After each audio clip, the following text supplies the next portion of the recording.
Driver हजरात और rickshaw चालकों को होने वाली परेशानियों पे मद्देनज़र रखते हुए एमएलए डॉक्टर फारूक शाह साहब ने एक मीटिंग बुलाकर उनकी समस्याओं का हल निकालने की बात की और उन्हें दावत देकर उनका आत्मविश्वास बढ़ाया। देखिए वीडियो में आगे।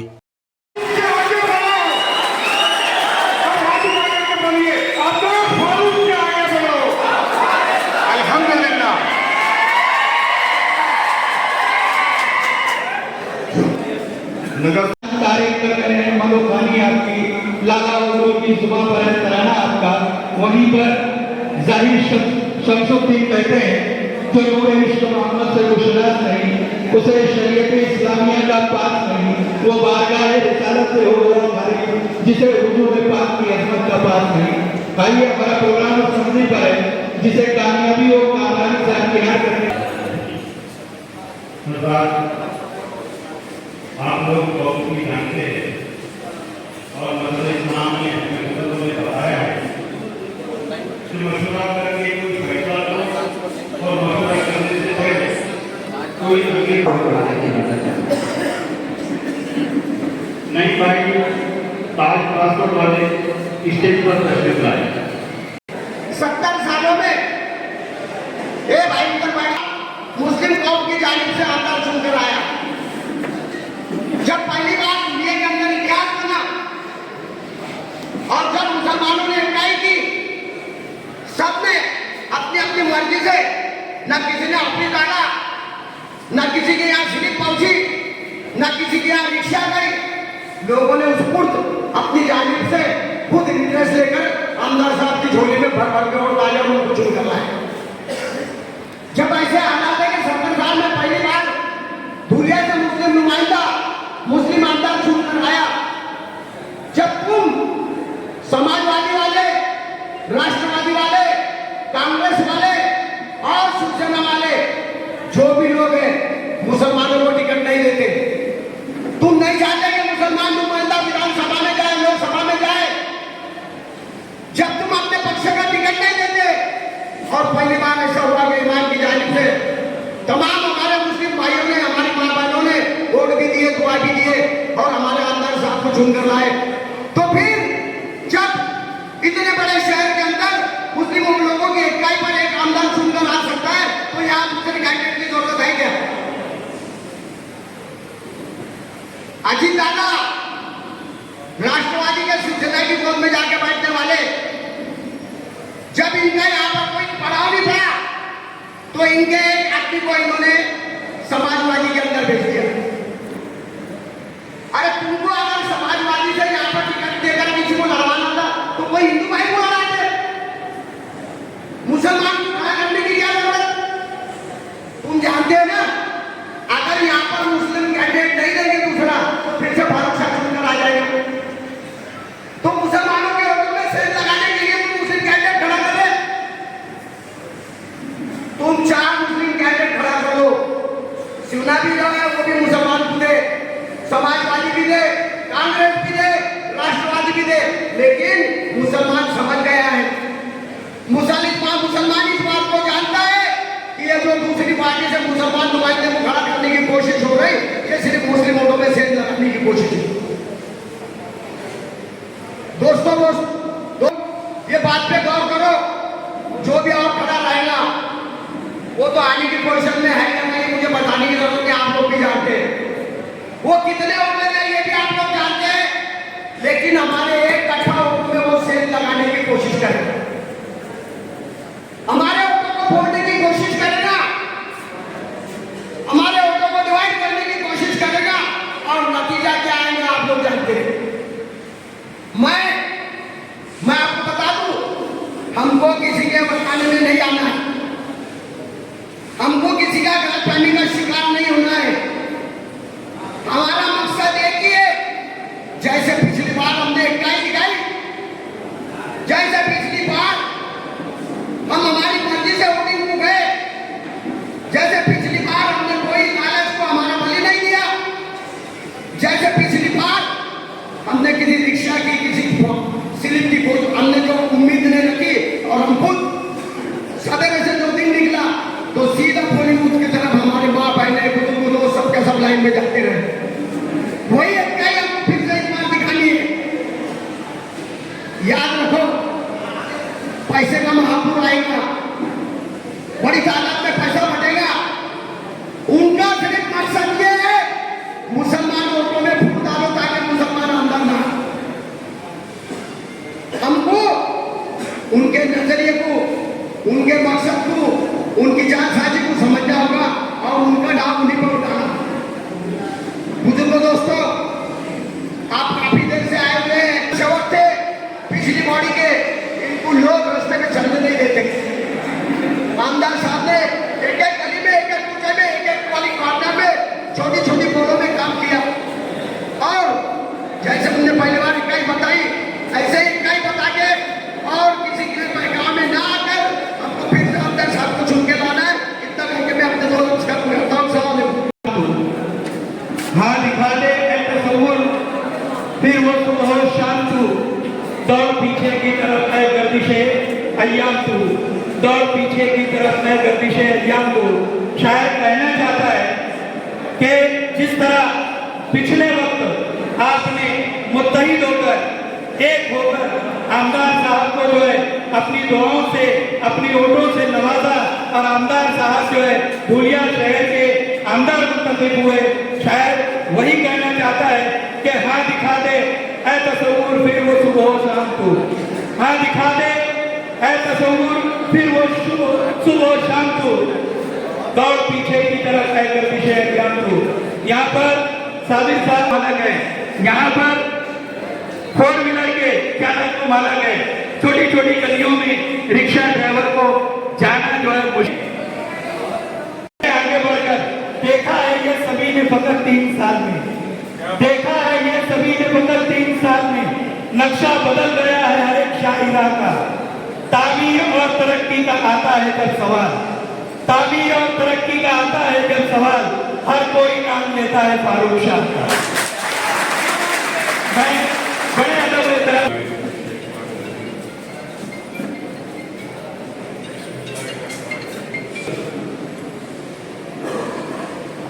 जिनकी सदारत में आप तमाम लोग यहाँ पर तशरीफ फरमा है, वो सदर महफूज,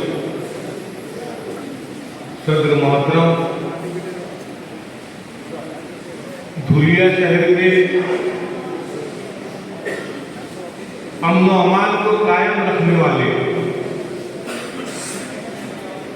अल्लाह पाक के रहमो करम से एमएलए, शांति बनाए रखने वाले अल्लाह पाक के करम से आमदार, हिंदू और मुसलमानों को जोड़ने वाले विधानसभा के सदस्य, आप तमाम लोगों के और तमाम शहरियान के कामों को अल्लाह पाक के रहमो करम से अंजाम देने वाले एमएलए हाजी डॉक्टर फारूक शाह साहब, मजलिस इत्तेहादुल मुस्लिमीन के जिला प्रेसिडेंट, जिनके लिए मैं जानता होंगे, लेकिन 40 या 50 साल के लोग तकरीबन मुझे जानते हैं अल्हम्दुलिल्लाह। आपको किसी मकसद के लिए यहाँ पर मदु नहीं किया गया है, बल्कि जिसने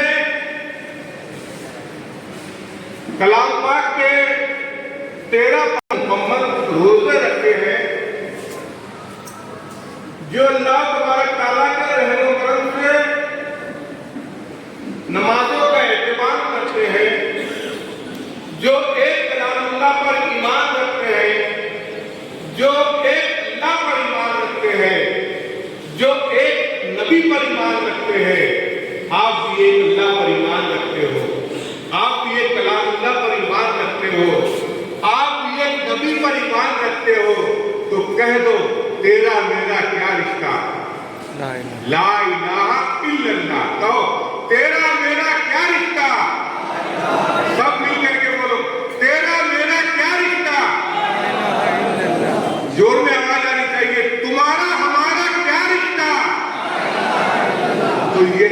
रिश्ते की बुनियाद पर फारूक शाह साहब ने आपको अपना भाई समझकर आज खाने पर मधु किया है, आपको दावत दी है।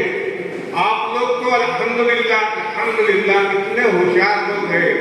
यहाँ पर ट्रक ड्राइवर मौजूद है जो पूरे भारतवर्ष के अंदर सैकड़ों मरतबा जाकर के आए होंगे। हमने ऐसे शहरों को मुंह भी नहीं देखे होंगे, नाम भी नहीं सुने होंगे। यहाँ पर रिक्शा ड्राइवर मौजूद है जो धुलिया शहर की तमाम गलियां जानते हैं, कॉलोनियां नहीं। अब ऐसी कॉलोनियों में गए भी नहीं होंगे।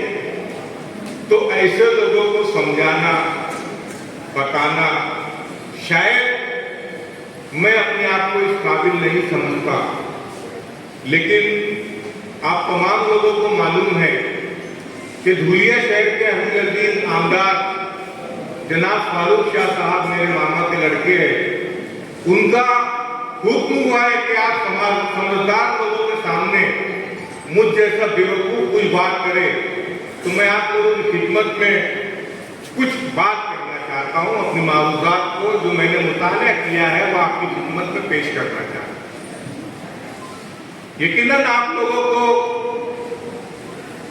इस तकलीफ के बाद में हम तमाम लोग बैठ करके, आमदार साहब हम तमाम लोग बैठ करके साथ में खाना नोश फरमाएंगे। भूख भी लगी होगी, बहुत जल्दी अपनी बात को मुकम्मल करूंगा। अगर आप इजाजत देंगे तो थोड़ा सा तवील भी करने की कोशिश करूंगा, वरना ताली बजा करके इशारा कर देना या हाथ उठाकर इशारा कर देना कि वह हमको खाना खाना। कि हमारे जो भारतवर्ष पर आदिवासी, जो हम मूल निवासी हैं, जो भारत के हकीकी रहने वाले हैं, पहले आप ये बात को जहन में बिठा लीजिए। मौलाना साहब यहाँ पर बैठे हुए हैं कि मोहम्मद बिन कासिम रहमतुल्लाह अलैह के साथ में सिर्फ 12,000 ईमान वाले भारत के अंदर आए थे, और उसी भारत के अंदर आज कितने मुसलमान मौजूद हैं। भारत के बाद में भारत से अलग हुआ पाकिस्तान में कितने मुसलमान मौजूद हैं। भारत से अलग हुआ बांग्लादेश में कितने मुसलमान मौजूद हैं। भारत से अलग हुआ म्यांमार में कितने मुसलमान मौजूद हैं। भारत से अलग हुआ श्रीलंका के अंदर कितने मुसलमान मौजूद हैं। भारत से अलग हुआ अफगानिस्तान में कितने मुसलमान मौजूद हैं। तो यकीनन ये तमाम के तमाम लोग भारत के रहने वाले थे, लेकिन इस्लाम की हक्कानियत और मोहब्बत को देख करके हमारे जो पूर्वज थे, हमारे जो इस्लाफ थे, उन्होंने कलमा पढ़ा, अशहदु अल्ला इलाहा इल्लल्लाह अशहदु अन्ना मुहम्मद रसूलुल्लाह सल्लल्लाहु अलैहि वसल्लम। तो इस जो मूल निवासी है वो तमाम लोगों का खून लिया गया, और खून लेने के बाद में उसकी जांच की गई तो तमाम लोग, जितने हिंदू है, जितने मुसलमान है, जितने सिख है, जितने ईसाई है, जितने बुद्धिस्ट है, जितने जैन है, तमाम लोगों का खून 99% एक दूसरे से मेल खाया। 99% खून जो है एक दूसरे से मैच खाया, जिनका डीएनए किया गया तो एक दूसरे से मैच खाया कि ये भारत के रहने वाले हैं। सिर्फ 3% लोगों का खून जो आर्या ईरान से आए थे, उनका खून मैच नहीं खाया। अब भारत के ऊपर हम तमाम हिंदू मुसलमान जो मूल निवासी है, उनकी हुकूमत थी। तो ईरान से आर्या आए, जिनको आज ब्राह्मण कहा जाता है, उनकी हुकूमत भारत के ऊपर उन्होंने काबिज की। वह हिंदुस्तान की बागडोर को संभालने लगे, हिंदुस्तान को चलाने लगे। लेकिन जब उन्होंने नीच और ऊंच का भेद किया, देखिए हमारा मुल्क बागीचा है, पूरी दुनिया अल्लाह तबारक तआला ने अमल में लाई है। एक अल्लाह का बागीचा है, अल्लाह तबारक तआला उसको चलाने के लिए एक माली को मुकर्रर करता है, मुतय्यन करता है। तो अल्लाह तबारक तआला ने हम लोगों को हुकूमत दी थी जो भारत के मूल निवासी थे। हम लोग कहीं पर जिम्मेदारी में थे तो ईरान से आग लेकर के आए हुए जो आर्य समाज के लोग थे, ब्राह्मण, वो इस मुल्क के ऊपर हुकूमत करने लगे और अल्लाह तबारक तआला उसको माली बनाता है, बागीचे का निजाम देखने के लिए मुतय्यन करता है जो सही तरीके से बागीचे की निगरानी कर पाए। जब हम आदिवासी बागीचे आर्यों को अल्लाह तबारक तआला ने बागीचे की जिम्मेदारी दी।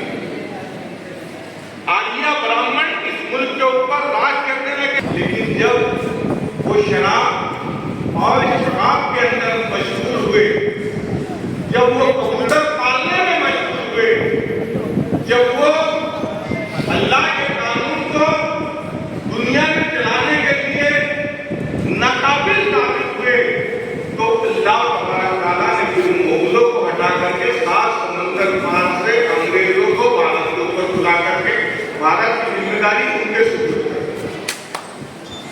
अंग्रेज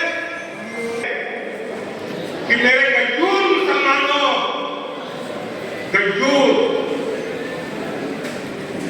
सिर्फ अल्लाह के आगे हाथ फैलाने वाले मेरे गज्जूर मुसलमानों, 78 साल से भारत का निजाम हम भारतीयों के हाथ में है, लेकिन 78 साल की तारीख उठा करके आप मुतालिया कर लीजिए। करने के बाद में ये बात आपका जहन अलग ऐलान आपसे कहने लगेगा कि लुटते ही रहे बस्ती में हम रहे, लुटते ही रहे बस्ती में हम रह करोगी, काटी गई फसलें तो हमारे ही सरों की, लुटते ही रहे बस्ती में हम रह करोगी, काटी गई फसलें तो हमारे ही सरों की, लूटी गई इज्जत तो हमारे ही सरों की। बरसों से इस मुल्क में परेशान है हम लोग, है जुर्म बस इतना कि वफादार है जुर्म बस इतना कि वफादार है हम लोग। सरहद पे जमा है जो लहू देगा गवाही, हम सच्चे मुजाहिद थे तो तुम झूठे सिपाही, तुमने सदा की गुनाहगारों की पुष्ट बनाई, नीलाम किया रातों को और दाय कमाई। हम तो कभी राफेल का सौदा नहीं करते, ईमान तुम्हारी तरह बेचा नहीं करते, ईमान तुम्हारी तरह बेचा नहीं करते। पंजाब को ये फसलों का धन किसने दिया है? पंजाब को ये फसलों का धन किसने दिया है? कश्मीर को दर्शिदा बदन किसने दिया है? ताज पोहन किसने दिया है? तारीख में हम चांद सितारे ही मिलेंगे, सूफी में सभी नाम हमारे ही, तारीख में हम चांद सितारे ही मिलेंगे, सूफी में सभी नाम हमारे ही मिलेंगे। तुम थक गए, हमने कभी हिम्मत नहीं हारी, तुम थक गए, हमने कभी हिम्मत नहीं हारी। बदलाओ बदलाओ बदलाओ, ये धरती है हमारी नहीं तुम्हारी। बदलाओ बदलाओ बदलाओ, ये धरती है हमारी के तुम्हारी।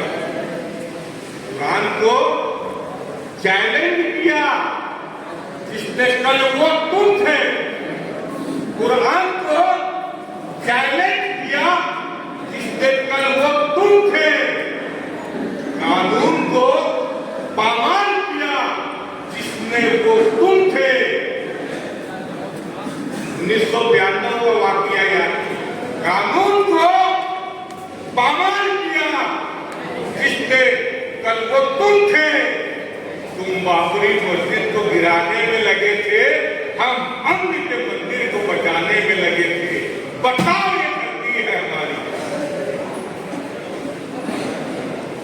अंग्रेजों का जुल्म नाम था फतेह अली मैसूर टीपू सुल्तान रहमतुल्लाह। 1764 में एक नौजवान था जिसका नाम था फतेह अली मैसूर रहमतुल्लाह अलैह। शाह अब्दुल अजीज मुहद्दिस रहमतुल्लाह अलैह ने यह फतवा दे दिया कि हिंदुस्तान के खिलाफ, अंग्रेजों के खिलाफ तमाम और हिंदू, तमाम मुसलमान, तमाम सिखों के लिए जिहाद फर्ज हो गया है। जिहाद किसको कहते हैं?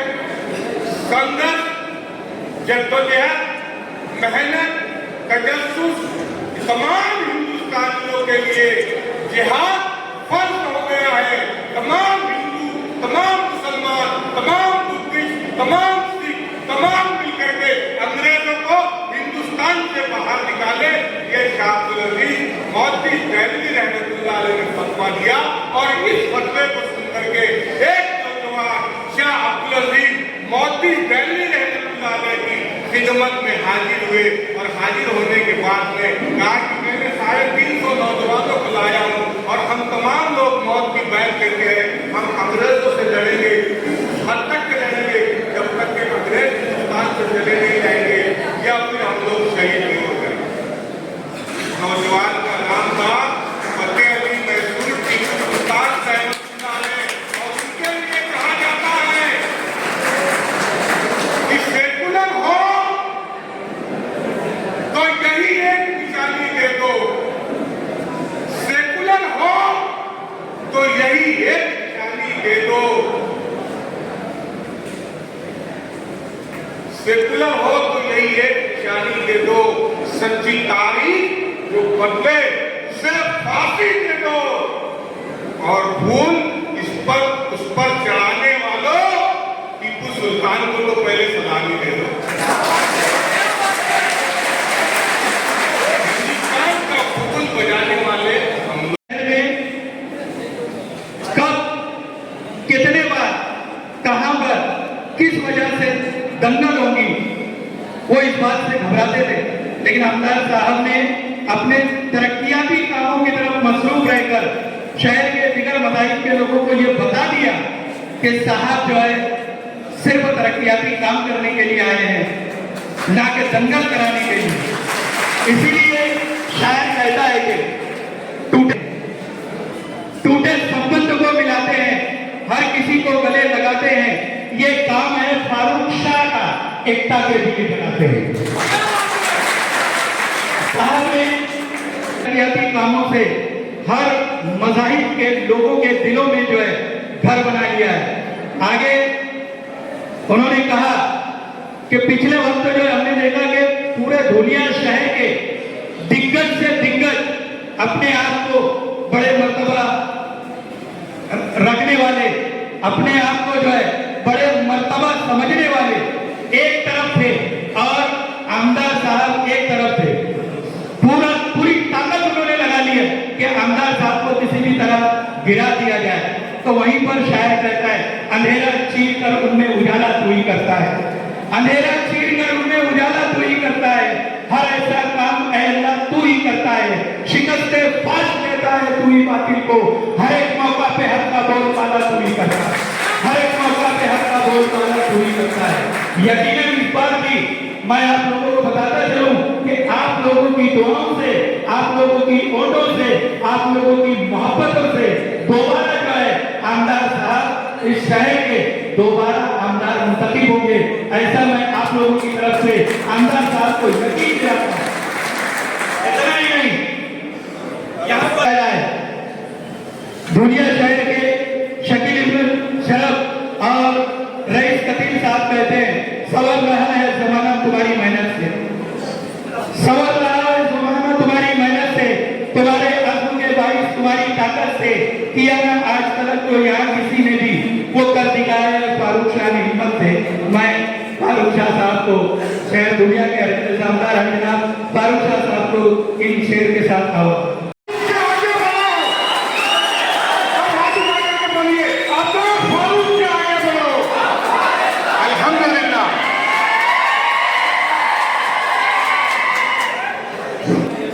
नगर सेवक आमिर पठान, माजी नगर सेवक सैयद तारिक पत्रकार साहब, माजी नगर सेवक अब्दुल सत्तार शाह साहब, निसार अहमद अंसारी साहब, यहाँ पर मौजूद हमारे साथी माजिद पठान और सभी साथियों, बुजुर्गों और दोस्तों, सबसे पहले आप सभी लोगों को जश्न ईद मिलादुन नबी सल्लल्लाहु अलैहि वसल्लम की पुरखुलूस मुबारकबाद देता हूं।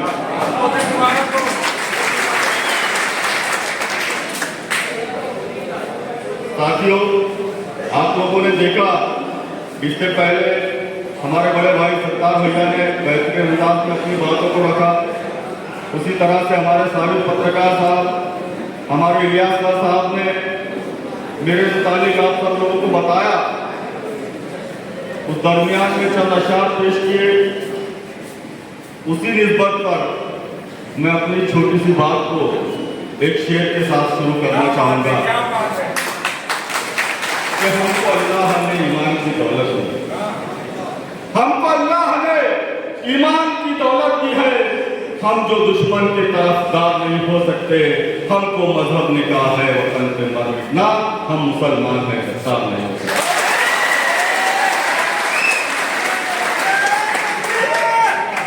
साथियों, सबसे पहले आप सभी लोगों का तहे दिल से शुक्रिया अदा करना चाहूंगा कि गुज़िश्ता 5 साल पहले आप तमाम लोगों ने मुत्तहिद होकर, मुत्तफिक होकर मेरे लिए दुआएं की थी, मेरे लिए मेहनतें की थी, मुझे अपने कीमती वोटों से नवाजा था और उसी की निस्बत पर हिंदुस्तान आजाद होने के बाद पहली मर्तबा इस धूलिया शहर से एक मुस्लिम आमदार सुनकर आया। साथियों, आप लोगों को बताना चाहूंगा कि जिस वक्त मेरी चुनावी रैली शुरू थी, मुझे तो लगता है कि यहाँ जितने लोग बैठे इसमें से तकरीबन 80% लोग अल्हम्दुलिल्लाह मेरे साथ।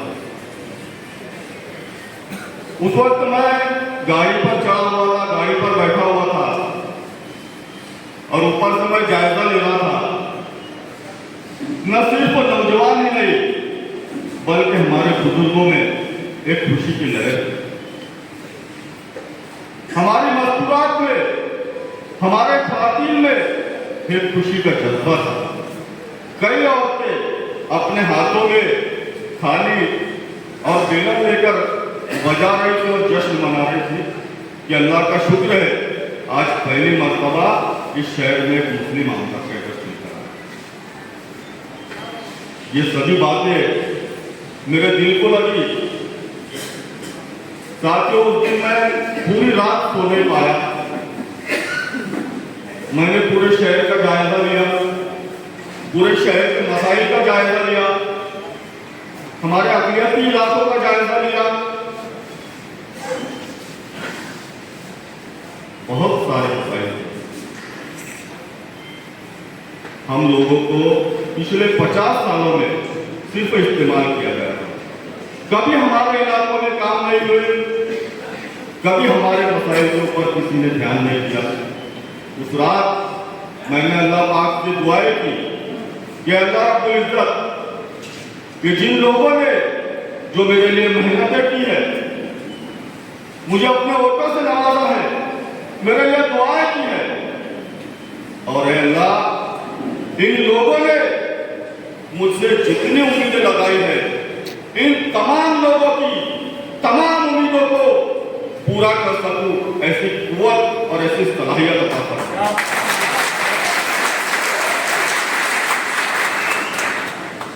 अल्लाह पाक का रहम करम है, अल्लाह पाक ने मेरी दुआ को सुना। मैंने दूसरे रोज से काम करना शुरू किया था। इतने काम किए, हर फील्ड में काम किए, कोई एक शोबा ऐसा नहीं रहा कि जिसमें आपके भाई ने काम नहीं किया था। लेकिन आज उसके बावजूद भी यह महसूस होता है कि आज भी मुझे और बहुत कुछ करना है और बहुत सारे काम करना है।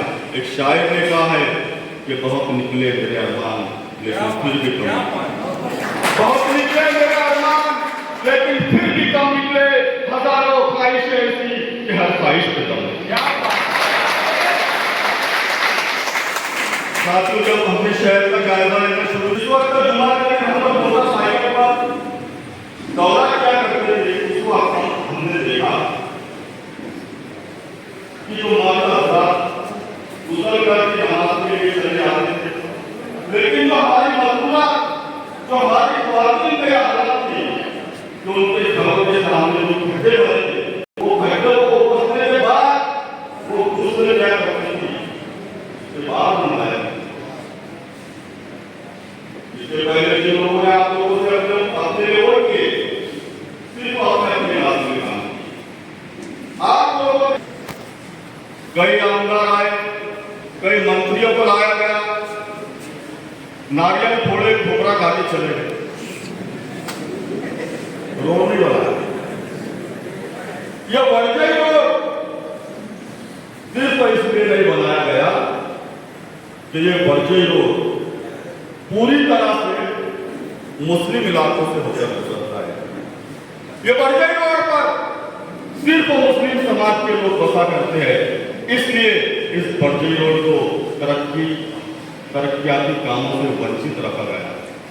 एक शायर ने कहा है कि न हम सफर न किसी हम नशे से निकलेंगे, न हम सफर न किसी हम नशे से निकलेगा, हमारे पांव का कांटा हमें से निकलेगा।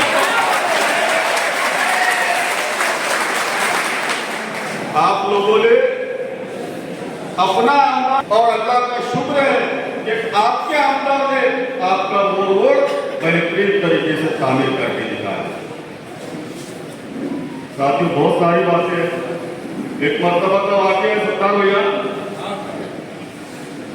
3 लोग मेरे पास आए, जिसमें एक बुजुर्ग शख्स थे।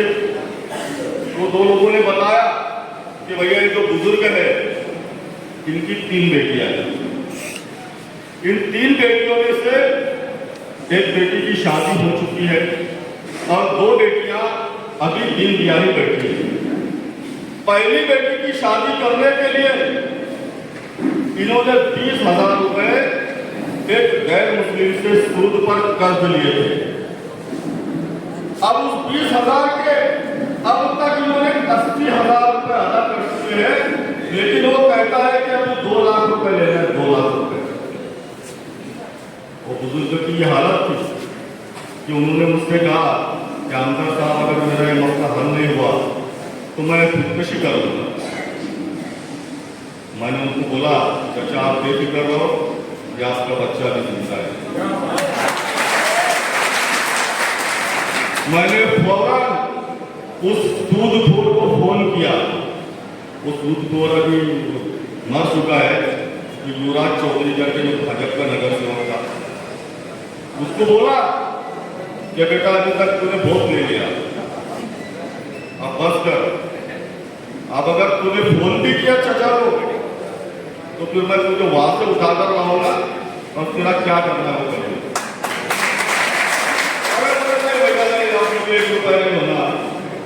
पहले तो हो गया। फिर मैंने सोचा कि हमारे शहर में कई लोग हैं, कई ऐसे गरीब लोग हैं कि जिनकी बच्चियां दिन दिहाड़ी बैठी है। मैंने फौरन मेरे नगर सेवक नासिर पठान, सईद बेग, अब्दुल गनी डाला, मोमिन शकील साहब, पापा सर, निसार अहमद, ऐसे मेरे जितने लोग हैं सबको जमा किया और उनको बोला कि आज के बाद हम लोग जो टूर्नामेंट में चंदा देते हैं उसको बंद कर दिया जाएगा। जो मुशायरे में हम चंदा देते हैं उसको बंद कर दिया जाएगा। एक मकसद हमारा ये बना लो कि साल में 2 मरतबा शहर में जितनी गरीब यतीम बच्चियां हैं उनका निकाह इंशाअल्लाह ताला हमारे जाति कर सकते। मेरे तमाम साथियों ने मेरा साथ दिया, मेरी मदद की। अल्लाह का शुक्र एहसान है कि हमने हर साल में 2 मरतबा इस तरह के इज्तिमाई शादियों का प्रोग्राम किया और उन बच्चियों को मुफ्त में हमारे तरफ से ज़रूरियात ज़िंदगी के तमाम सामान, उसके अलावा दूल्हा के 100 लोग, दुल्हन के 100 लोगों को हमने खाने का नजर किया। अल्लाह का शुक्र है। साथी आपको मैं तालीम लिहाज से बताना चाहूँगा कि हमारे कुछ बच्चे जो नगर पालिका के स्कूल में तालीम हासिल करते थे, लेकिन उसका मेयार बहुत ही खराब है। नगर पालिका के स्कूलों में सही तरह से तालीम नहीं दी जाती और जो प्राइवेट स्कूल है उनकी इतनी फीस होती है कि जो दरमियानी तबके का आदमी है वो फीस भरना उसके लिए मुश्किल होता है।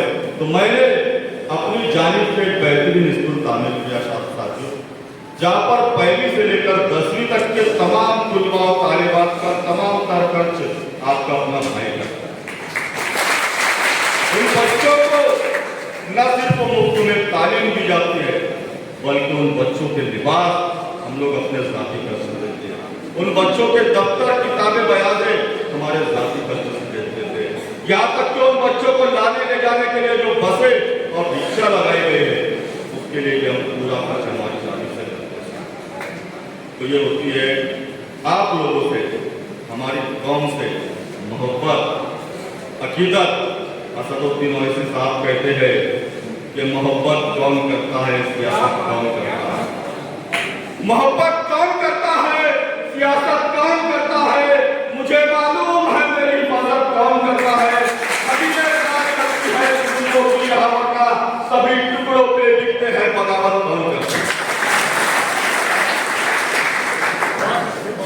साथियों आप लोगों ने देखा होगा 2019 से पहले भी इस शहर से कई मुस्लिम लोगों ने उम्मीदवारी की, लेकिन उनको नाकामी का सामना करना पड़ा। लेकिन मैं अपने आप को खुश नसीब समझता हूँ कि मेरे वक्त में आप सब लोग मुत्तहिद हुए, मुत्तफिक हुए, मुझे वोट दिए और उसकी निस्बत पर मैं आदर तय करना चाहता। इसके अलावा कुछ ख्वातीन ने हमारे लिए रोजे रखे, हमारे लिए नमाजें पढ़ी। ये खास वजह है कि अल्हम्दुलिल्लाह आपके सामने मैं एज ए MLA एक आमदार कहकर रहा हूँ। आप लोगों को बताना चाहूँगा कि आप लोग मुत्तहिद और मुत्तफिक की उसकी चंद मिसालें आपको देना चाहूँगा। मुझे पता है कि खाने का वक्त है, 10 मिनट से ज़्यादा आप लोगों का वक्त नहीं होगा साथ कि जिस वक्त 2008 में हमारे शहर में दंगा हुआ, आप लोगों ने देखा कि जो अपने आप को बड़े बड़े लीडर कहा करते थे अपने अपने फोन बंद करके भाग चुके थे। लेकिन अल्लाह का शुक्र है कि आपका अपना भाई पूरे शहर में कर्फ्यू होने के बावजूद पूरे शहर का दौरा किया करता था। उसके बाद हमने जलगांव फोन किया, मालेगांव फोन किया कि यहाँ तो मुसलमानों की हालत बहुत खस्ता है, आप लोग मदद कीजिए। जिस वक्त जलगांव से दिल्ली की पहली गाड़ी आई, उस गाड़ी को लेने के लिए जाने वाला आपका अपना भाई था। फसाद होने के 3-4 दिन की बात का वाकया आपको बताना चाहूंगा कि शीतल होटल के पास एक शख्स ने मुझे फोन किया कि फारूक भाई, शीतल होटल के पास में आपके समाज की 3-4 औरतें छुपी हुई बैठी है और उनके पीछे कुछ हिंदू भाई लगे हुए हैं और उनकी इज्जत और उनकी जान खतरे में। साथियों कर्फ्यू लगा हुआ था। मैंने फौरन SP को फोन किया एसपी को कहा कि एसपी साहब, आज हमारी इज्जत और हमारी अना का मसला है। हमारी बहनों के पीछे 3-4 शरपसंद लगे हैं। आप हुकूमत भेजिए, आप गाड़ी भेजिए, मैं 20 मिनट इंतजार करूंगा। और अगर आपने 20 मिनट के अंदर हमारी कोई मदद नहीं की तो मैं अपने 500 साथियों को लेकर जाकर शीतल होटल के पास जाऊंगा और हमारी माँ बहनें जो छुट्टी बैठी है उनको वहां से बचा कर लाऊंगा। एसपी साहब ने मुझे कहा कि अभी तुम कहाँ हो?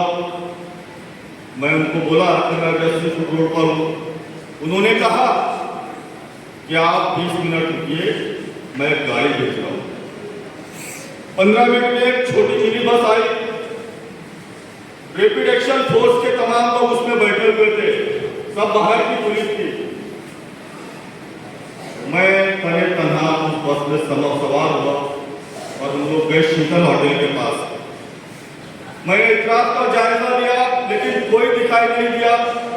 मैंने वापस उस नंबर पे फोन किया और उसको पूछा कि भाई यहाँ मैं तो शीतल होटल के पास आया हूँ, यहाँ कोई भी नहीं है। तो उसने कहा कि होटल के पीछे जो एक खेती है उसमें वो औरतें दुखती हुई बैठी हुई है। मैं बस के ऊपर खड़ा हो गया, मैंने अजान दी, मैंने नारे देने शुरू किए। मेरे नारों की आवाज सुनकर एक बहन ने अपना सर उठाकर देखा और जब उसको यकीन हुआ कि ये कोई फसादी नहीं बल्कि अपना भाई है, वो आकर मुझसे बिलख कर रोने लगी। मैंने उन तमाम को बस में सवार किया और हमारा जो नेशनल स्कूल में रिलीफ कैंप है वहां लाकर उनको छोड़ा था। जब भी शहर में आफत मुसीबत आती है, आप लोगों ने देखा कि मैं अपने पूरे खानदान को साथ में लेकर इस शहर की हिफाजत के लिए अल्हम्दुलिल्लाह सबसे आगे रहता हूं। आपको बताना चाहूंगा साथियों, एक वक्त जब हमारे 2013 में फसाद हुआ, उस वक्त एक मेरे दोस्त का फोन आया कि भैया मेरी बहन का जच्ची का मसला है और कर्फ्यू लगा है, शहर के तमाम अस्पताल बंद है। मैंने उसको बोला कि आप रुको, मैं आता हूँ। हमारी गली में हमारे यहाँ अनिल भाई बागवान बैठे, उनके भाई की एक टैक्सी खड़ा हुआ करती थी, शब्बीर भैया बागवान की। वो टैक्सी को हमने निकाला और वहाँ जाकर वो बहन को उसमें सवार किया। हम पूरे शहर का जायजा लिया लेकिन एक भी हॉस्पिटल शुरू नहीं था। और अल्लाह का करना ऐसा कि वो बहन की डिलीवरी गाड़ी में। उस वक्त मैंने ठाना अपने दिल में कि अल्लाह पाक अगर आपने मुझको इख्तियार दिया तो सबसे पहले इंशाअल्लाह ताला हमारे मुस्लिम इलाके में एक डिलीवरी वार्ड तैयार किया। आपने देखा 2014 में आप लोगों की दुआओं से मैं नगर सेवक बना, वो कहां पर बना? उस वक्त मैंने म्यूनिसिपल स्कूल में, आपने देखा म्यूनिसिपल कॉलोनी में जो 51-52 नंबर की स्कूल है उसको तोड़कर वहां पर एक बेहतरीन डिलीवरी वार्ड, एक बेहतरीन जच्चा खाना वहां पर तामीर कर दिया। और अल्लाह का शुक्र है कि आज हमारी तमाम बहनें वहां से पहचान होकर जाती हैं। ऐसे कई काम हैं, अगर गिनाने बैठूं तो मुझे लगता है कि ये पूरा दिन भी कम पड़ जाएगा। अभी नगर सेवक के उप महापौर की बात निकली तो एक बात आप लोगों को बताना चाहूंगा, मेरे कई साथियों को शायद ये बात पता नहीं होगी कि पहले ऐसा रिवाज था कि जो हमारे मुस्लिम नगर सेवक चुनकर जाते थे, नगर पालिका में जब उनको ऐसा कोई छोटा मोटा पद दिया जाता था, बड़ा पद तो कभी हम लोगों को वहां पर दिया नहीं गया। आप लोगों ने देखा होगा, सिर्फ उप महापौर या गठ नेता या विरोधी पक्ष नेता ऐसे पर हम लोगों को समझाने के लिए देते थे। लेकिन अल्लाह का शुक्र है, मैं जब उप महापौर बना तो उस वक्त मैंने उप महापौर क्या होता है ये सब लोगों को मैंने अच्छी तरह से समझा कर दिया था।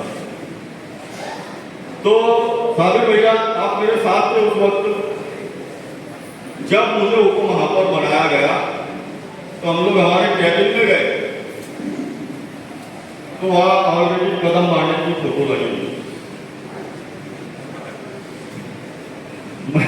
मैंने मेरे साथी को बुलाया और बोला पहले इसको उतार के कपड़ा डाला।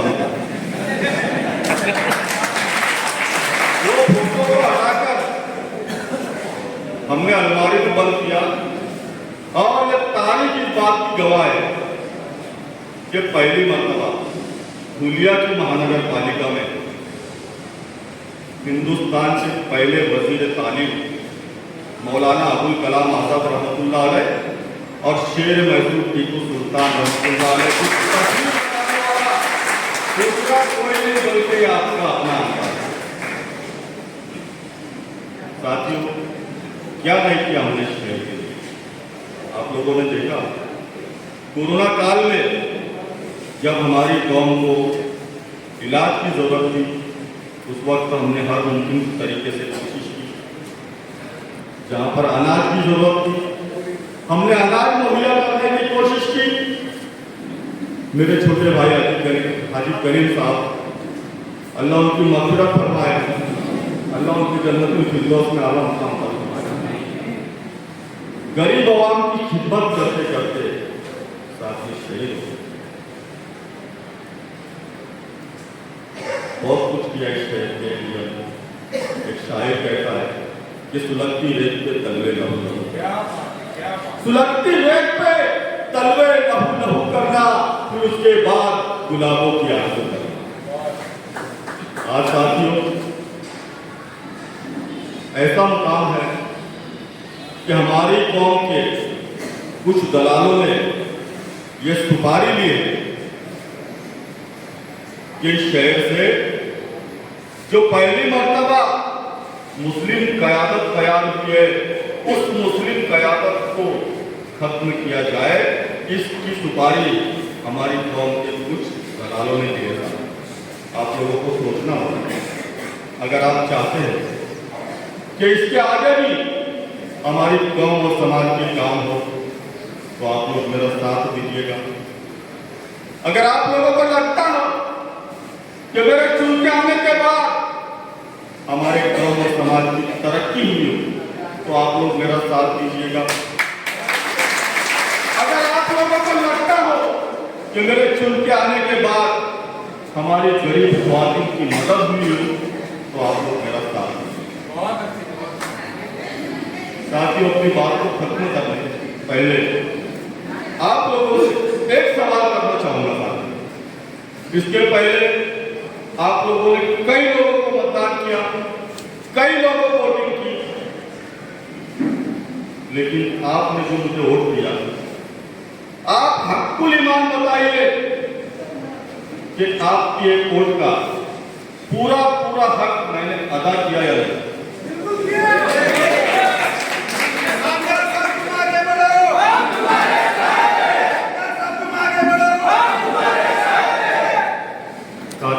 अल्लाह रब्बुल इज़्ज़त की बारगाह में दुआ करता हूँ कि अल्लाह, जो जिम्मेदारी तुमने मुझ पर दी थी, अगर मैंने उसको पूरी तरह से, पूरी ईमानदारी से अपना फर्ज समझकर अगर निभाया होगा, तो अल्लाह तू मेरी मदद करना। वाखिर दावाना कुछ शिकायतें सर कि खास तौर से बस स्टैंड पर हमारे मुस्लिम रिक्शा ड्राइवर जब जाते हैं, पैसेंजर उतारते हैं, तो ट्रैफिक शिकायत है, आप उस पर थोड़ा सा गौर खोज करें और उनके मसले को हल करें। उसी तरह जो है सर माइक दी, अगर इंशाल्लाह वक्त रहा तो आप लोगों को भी जो है मदद किया जाएगा। आप लोगों के पास वक्त रहेगा तो बड़ी रात में जो पुलिस स्टेशन के पीआई है, उन सबको जो है वहाँ पर मदद किया जाएगा, उनको बुलाया जाएगा और सख्ती से साहब की तरफ से आप लोगों के मसले को हल करने के लिए वार्निंग दी जाएगी कि आपको दोबारा जो है शिकायत का मौका नहीं मिलेगा। उसी तरह जो है जो फोर व्हीलर वाले उनको साथ आने जाने में, टोल नाके का भी उनका मसला है कि आधार कार्ड वगैरह बताकर लोकल जो है उनको जो है किया है। आप लोगों के जो है आधार कार्ड और मोबाइल नंबर देकर जाएं, गाड़ियों के नंबर भी खास तौर से जिनको तकलीफ हो रही है और भी कोई मसले मसाइल है तो आप बिना झिझक ऑफिस में आकर जो मुलाकात करके बोल सकते हैं और जो सत्कार करना चाहते हैं वो इत्मीनान के साथ यहाँ पर आए और साथ